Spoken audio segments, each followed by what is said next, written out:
Hello बच्चों, चलिए प्रश्न पढ़ते हैं। द्विघात बहुपद एक्स की घात दो प्लस तीन एक्स प्लस दो का शून्य होगा। विकल्प नंबर ए 3, 2, विकल्प नंबर बी -3, 2, विकल्प नंबर सी 3, -2, विकल्प नंबर डी -1, -2।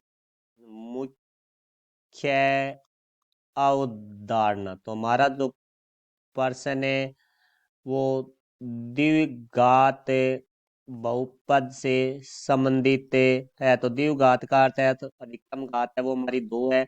बहुपद जिसके अंदर हमारे पास एक या एक से अधिक पद हो तथा चर राशियों की जो घात है वो हमारी पूर्ण संख्या हो। तो देखो, इसने कहा है कि शून्य को होगा। शून्य का अर्थ है कि ऐसे मान चर राशि के जिससे कि इसका मान है जो बहुपद है उसका शून्य हो जाए। तो देखो, हमारे पास प्रश्न में जो बहुपद दिया गया है वो है एक्स की घात दो प्लस 3 x+2। हमें इसके शून्य ज्ञात करने हैं, तो हमें बराबर शून्य रखेंगे, क्योंकि एक्स कैसे मान जिसे इस बहुपद का जो मान है वो हमें शून्य प्राप्त हो जाए। तो ये एक द्विघात बहुपद है, तो इसको हम गुणनखंड विधि से हल करेंगे। तो देखो भाई, एक्स की घात दो, तो 3x को हम लिख सकते हैं 2x+x, क्योंकि जो मध्य पद है हमारा 3x, उसको हम इस तरह से दो भागों में विभाजित करने, जोड़ने या घटाने पर तो मध्य पद प्राप्त होना चाहिए।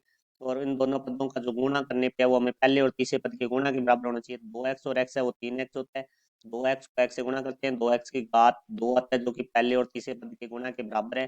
तो यहाँ से +2 बराबर हमारे पास आ जाएगा शून्य। प्रथम दो पदों से हमारा जो उभयनिष्ठ आ रहा है वो आ रहा है एक्स।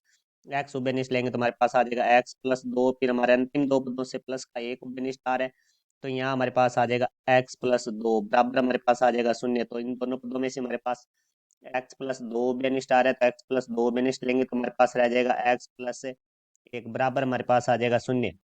दो पदों का गुणनफल शून्य, इसका अर्थ है कि कम से कम एक पद शून्य होगा, क्योंकि किसी संख्या को शून्य से गुणा करते हैं तो ही हमें शून्य प्राप्त होता है। तो यहाँ से देखो भी, या तो हमारे पास x+2 बराबर शून्य होगा या x+1 बराबर हमारे पास शून्य होगा। तो यहाँ से देखो भाई, प्लस का दो है, बराबर से दूसरी तरफ लेके जाएंगे तो माइनस का दो हो जाएगा। तो x बराबर हमारे पास आ जाएगा -2, या x+1 बराबर शून्य है तो प्लस का एक बराबर से दूसरी तरफ लेके जाएंगे तो माइनस का एक हो जाएगा। तो यहाँ से x बराबर हमारे पास आ जाएगा -1। तो x के दो मान आ रहे हैं, एक तो -2 आ रहा है और एक x का मान -1 आ रहा है। यदि हम ये दो मान रखते हैं तो हमारे पास जो बहुपद है उसका मान शून्य प्राप्त होता है। तो हमारे पास यहाँ हम लिखेंगे द्विघात बहुपद के शून्य बराबर हमारे पास है -1, -2। तो यहाँ से जो हमारे पास उत्तर रहेगा वो रहेगा -1, -2, जो कि हमारा विकल्प नंबर डी है। तो हमारे प्रश्न का उत्तर होगा विकल्प नंबर डी। तो ये हमारे प्रश्न का उत्तर हुआ। मैं आशा करता हूँ समझ आया होगा। धन्यवाद।